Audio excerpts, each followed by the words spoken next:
Terima kasih Anda masih bersama kami. Bagi Anda yang baru saja bergabung, kami hadirkan kembali 3 berita utama hari ini. Seorang warga jadi korban penganiayaan anggota geng motor di Kota Bandung hingga luka parah di kepala. Polisi terus mendalami peran 7 tersangka perusak rumah singgah ibadah di Sukabumi. Seorang suami marah-marah dan adu mulut dengan tim medis karena dinilai lambat menangani pasien setelah istrinya meninggal di RSUD Cibabat, Kota Cimahi.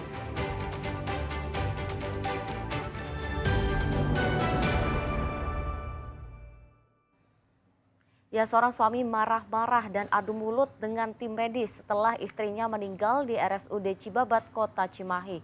Sang suami menilai pihak rumah sakit lamban melayani karena istrinya pasien BPJS. Peristiwa ini juga ramai di media sosial. Abang kena pamajikan aing BPJS hari-hari. Beda jeung umum.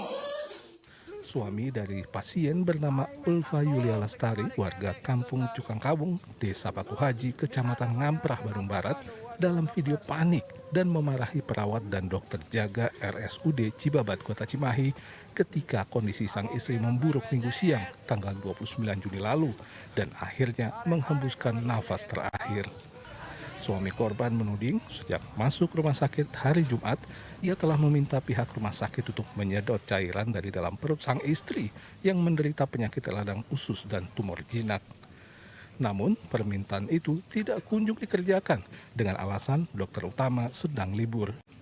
Sang suami menyesalkan pelayanan rumah sakit terhadap pasien BPJS yang dinilai terkesan lambat. Ya, kelalaian aja. Kelalaian, keterlambatan dalam menangani gitu. Nah, gitu. Masalahnya itu meskipun hari libur ya, umpamanya hari libur, itu apa nggak bisa nelpon ke dokter untuk minta izin? Dok, ini ada pasien nih, darurat, mohon izin untuk tindak lanjut. Apa nggak bisa kayak gitu? Itu rumah sakit. Sudah di ruang rawat sebetulnya itu. Sudah. Udah berapa lama Kang di ruangan rawat itu? Saya dari sini Jumat pagi dapat kamar sorenya malam Sabtu. Jadi Sabtu Minggu. Meninggal itu hari Minggu malam. jam 1 siang. Ketika dikonfirmasi ke pemerintah Kota Cimahi, pihaknya yang mendapatkan laporan dari manajemen rumah sakit menyatakan penanganan pasien tersebut di RSUD Cibabat sejauh ini sudah sesuai prosedur.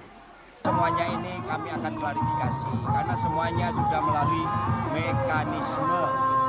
Dan saya sampaikan mendapat informasi bahwa yang sakit itu memang dari Kabupaten Bandung Barat, dirujuk ke rumah sakit Cibabat, tetapi pasien atau yang bersangkutan itu memang sudah memiliki penyakit yang sudah berpindah-pindah ke rumah sakit. Periksa salah satu dokter dan harus dirujuk ke rumah sakit yang terdekat dan bisa menghubungi. Tetapi dari awal sudah dilayani, kemudian diperiksa melalui mekanisme. Jadi tidak ujuk-ujuk bisa ambil tindakan, tetapi selalu melalui mekanisme. Pihak keluarga tidak akan menuntut ke jalur hukum, hanya meminta tanggung jawab dan penjelasan, serta memperbaiki pelayanan terhadap pasien terutama pasien BPJS agar kasus serupa tidak terulang. Muhammad Abbas melaporkan dari Bandung Barat. Pengidap HIV/AIDS di Cianjur terus meningkat setiap tahunnya.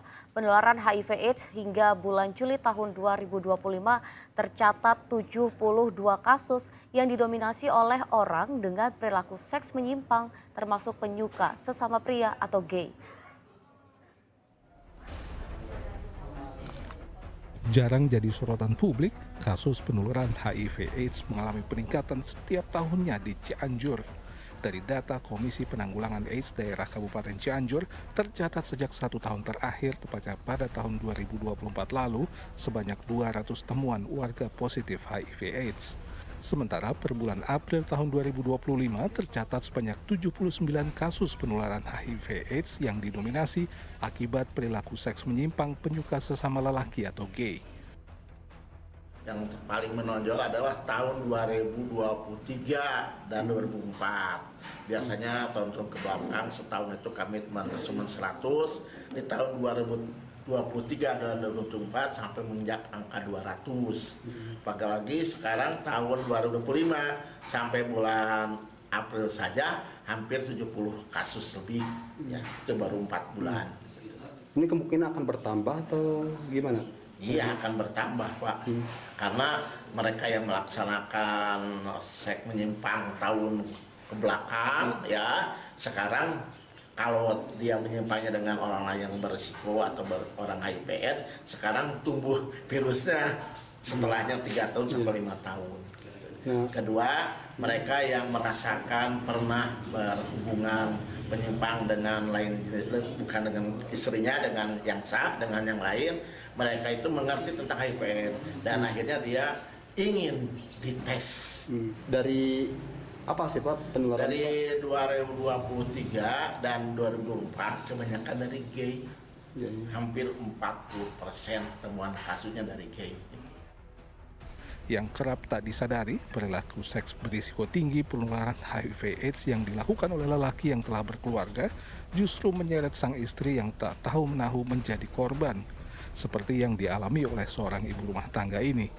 Ia tertular HIV/AIDS dari suaminya yang kini juga telah meninggal akibat AIDS. Dan bahkan anak yang kemudian ia lahirkan juga mengidap HIV/AIDS. Kini ia rutin berobat, namun merahasiakan status penyakitnya kepada orang lain. Sekarang saya udah hampir minum obat udah 9 tahun. Ini penularan dari mana atau seperti apa Bu? Ya dari suami. Dari suami Ibu. Emang suami Ibu itu sering jajan atau gimana sih Bu? Dia sering jajan, sering minum obat. Ini yang terkena HIV di keluarga siapa aja Bu selain Ibu? Anak.